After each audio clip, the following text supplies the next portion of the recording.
Mari kita berdoa. Terima kasih Tuhan untuk napas kehidupan yang baru yang Tuhan percayakan kepada kami pada hari ini. Kami boleh Engkau bangunkan dari tempat tidur kami, menerima hari yang baru yang Tuhan berikan kepada dunia ini, di mana kami akan mulai aktivitas kami. Tapi izinkan kami terlebih dahulu bersekutu dengan Tuhan, salah satunya dengan mendengarkan kebenaran firman Tuhan melalui channel YouTube ini. Berbicara bagi kami Tuhan, karena kami telah siap untuk mendengarkan kebenaran firman Tuhan. Dalam nama Yesus kami sudah berdoa dan mengucap syukur. Amin. Shalom ibu bapak saudara terkasih dalam nama Tuhan kita Yesus. Semangat pagi, selamat hari Minggu. Bertemu kembali di channel Rionando Butar-Butar dalam khotbah 5 menit aja toko 5 untuk renungan harian. Renungan pada hari ini saya ambil dari kitab Matius pasal 5 ayat yang ke-6. Demikian kesaksian firman Tuhan. Berbahagialah orang yang lapar dan haus akan kebenaran, karena mereka akan dipuaskan. Kebahagiaan orang benar. Ibu bapak saudara terkasih dalam nama Tuhan kita Yesus, dalam khotbah ibadah minggu pada hari ini, gereja-gereja anggota UM yang menjadi temanya adalah kebahagiaan orang benar. Dan saya korelasikan dengan nats firman Tuhan yang saya ambil dari Matius pasal yang kelima ayat yang ke-6 ini. Bagaimana khotbah ini, nats ini merupakan khotbah di bukit, khotbah pengajaran Tuhan Yesus yang berbeda dengan pengajaran guru-guru yang lainnya pada saat itu. Bagaimana mungkin orang yang berbahagia adalah bagian dari orang-orang yang jauh dari ekspektasi, senang, bahagia, berada dalam posisi yang baik, keadaan yang baik. Karena apa? Yang berbahagia yang dikatakan di sini, yang haus dan lapar, berbahagia yang miskin di hadapan Allah, berbahagia orang yang berduka cita, berbahagia orang yang lemah lembut, berbahagia orang yang murah hati, berbahagia orang yang suci hatinya, bahkan orang yang dianiaya pun disebut berbahagia. Ada sedikit perbedaan dari konsep pemahaman orang lain. Nah, dalam nats ini dikatakan orang yang berbahagia, kebahagiaan orang benar adalah dikatakan dalam sini, berbahagialah orang yang lapar dan haus akan kebenaran. Haus dan lapar akan kebenaran, artinya kebenaran itu kita dapat dari firman Tuhan. Kebenaran itu kita dapatkan dari semua yang tertulis di dalam Alkitab ini. Itulah yang dinamakan kebenaran.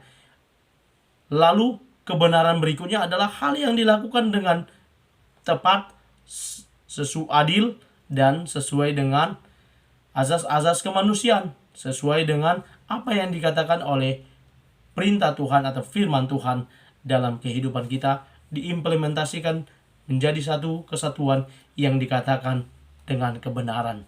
Ibu bapak saudara terkasih dalam nama Tuhan kita Yesus, orang-orang yang haus dan lapar akan kebenaran adalah salah satunya dengan haus dan lapar untuk membaca, mendengarkan, merenungkan kebenaran firman Tuhan dari nats Alkitab, dari pembacaan Alkitab, dari mendengarkan khotbah, baik secara live, baik melalui media sosial, atau salah satunya seperti channel YouTube seperti ini.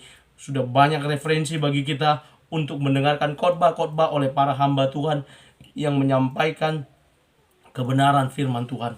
Orang-orang yang selalu haus dan lapar akan kebenaran firman Tuhan, dalam nats ini dikatakan mereka akan dipuaskan. Itulah kebahagiaan orang benar, bahwa ketika dia haus dan lapar akan kebenaran firman Tuhan, hatinya siap untuk ditaburi oleh kebenaran firman Tuhan, maka dikatakan dalam nats ini, dia akan dipuaskan. Orang-orang benar, kebahagiaannya adalah firman Tuhan yang direnungkan, yang dilakukan dalam kehidupan sehari-hari, sehingga firman itu terus menuntunnya menuju kepada kebenaran yang berkenan di hadapan sesama, terlebih lagi berkenan di hadapan Tuhan. Kita akan menjadi orang-orang yang takut akan Tuhan. Karena apa? Firman Tuhan yang menjadi kebenaran selalu kita pegang, selalu kita penuhi hidup kita dengan kebenaran firman Tuhan.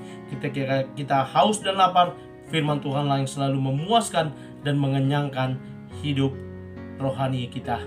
Amin. Kita bersatu dalam doa. Terima kasih Bapa untuk firman-Mu yang telah kami dengarkan.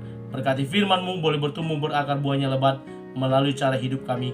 Mampukan kami menjadi orang-orang yang melakukan kebenaran firman Tuhan, di mana kami haus dan lapar akan kebenaran Tuhan, kebenaran firman Tuhan. Dan kami percaya Engkau yang akan memuaskan jiwa kami, dahaga kami yang haus dan lapar akan kebenaran firman Tuhan. Tuhan memberkati kami untuk kami boleh beribadah nantinya Biar Tuhan yang menolong berkati kami. Kepada teman-teman kami yang tidak dapat beribadah hari ini, Tuhan kuatkan mereka dalam segala aktivitas mereka. Tuhan berkati semua yang melayani hari ini dalam ibadah minggu di gereja manapun dilaksanakan ibadah minggu. Tuhan yang menolong para hamba-Mu, memakai hamba-Mu lebih heran lagi dalam setiap pelayanannya. Tuhan yang memberkati. Terima kasih Bapa. Dalam nama Yesus kami sudah berdoa dan mengucap syukur. Amin. Selamat beraktivitas, selamat beribadah nantinya. Tuhan Yesus memberkati. Shalom.